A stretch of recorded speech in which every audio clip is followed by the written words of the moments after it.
ভারতের রাজধানী দিল্লি বিশ্বের অন্যতম দূষিত শহর। শহরটিকে এখন বর্ণনা করা হয় গ্যাস চেম্বার বলে। এখানে প্রতিটি শ্বাস যেন মৃত্যুর দিকে আরও এক ধাপ এগিয়ে যাওয়া। শহরটিতে প্রতি বছর গড়ে 15 লাখ মানুষ বায়ু দূষণের কারণে প্রাণ হারাচ্ছেন।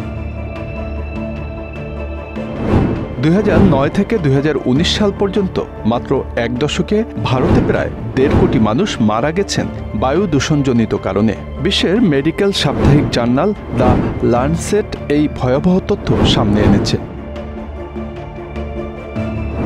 গবেষণায় উঠে এসেছে ভারতে প্রতি বছর বাতাসে সূক্ষ্ম কণার মাত্রা থেকে 2.5% চেয়েও বেশি, যা বিশ্ব স্বাস্থ্য সংস্থার মানদণ্ডে অত্যন্ত ঝুঁকিপূর্ণ। বিশেষত দিল্লি, মুম্বাই এবং কানপুরের মতো শহরগুলোতে এই দূষণ সর্বোচ্চ মাত্রায় পৌঁছেছে। দেশটির 110 কোটি মানুষ অর্থাৎ 82% নাগরিক মাঝারি থেকে তীব্র বায়ু দূষণের মধ্যে বসবাস করছেন। এই দূষণ শুধু শহরেই নয়, গ্রামীণ এলাকাগুলোতেও ছড়িয়ে পড়েছে। বায়ু দূষণজনিত রোগের মধ্যে রয়েছে প্রাণঘাতী ক্যান্সার, শ্বাসতন্ত্রের প্রদাহ এবং হৃদযন্ত্রের সমস্যা।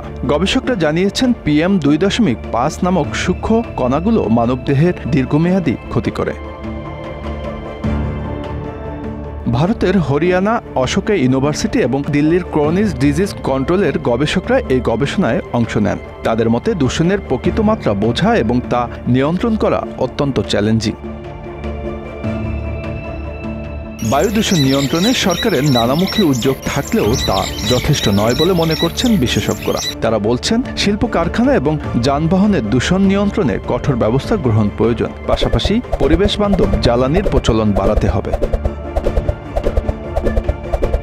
2019 সালের শেষে বায়ু দূষণের কারণে দেশটির রাজধানী দিল্লিতে জরুরি অবস্থা জারি করা হয়েছিল। সেখানে কয়েকদিন পর্যন্ত স্কুল বন্ধ করা হয়েছিল, লোকজনকে ঘরে থাকতে বলা হয় এবং হাসপাতালগুলোতে হাজার হাজার রোগী ভিড় করেছিল শ্বাসজনিত রোগে।